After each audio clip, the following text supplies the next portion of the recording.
I'm Peter Martinek, founder of Far North Construction, a licensed general contractor serving the Front Range since 2002. I want to tell you a story of how important it is to understand your tenant finish budget.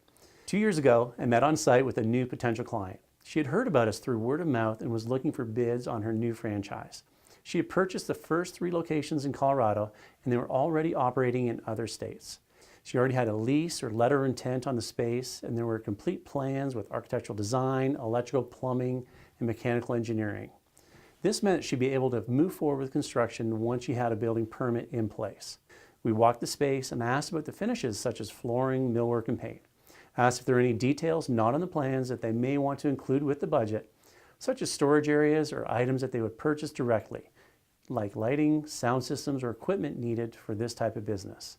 This was a brand new space, first tenant with apartments upstairs and retail on the main floor. She accepted the space as a gray shell, meaning concrete floors, no exterior walls, and no services such as heat, electricity, or water, but was given a tenant finish allowance.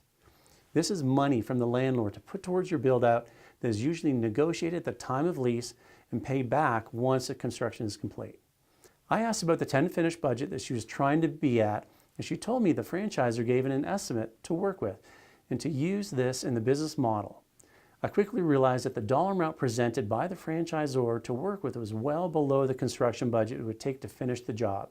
We factored in the tenant finish allowance from the landlord that would not even cover the cost of the utilities she needed to bring into the new space.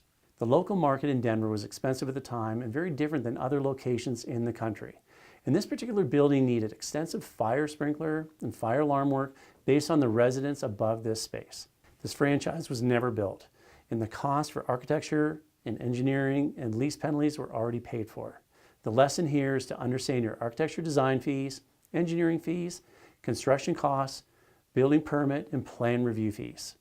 Also, meet with your contractor early on, create a relationship, and look at locations and look for pitfalls that would make or break your business model before making deep financial commitments. I'm Peter Martinek. Thank you for watching.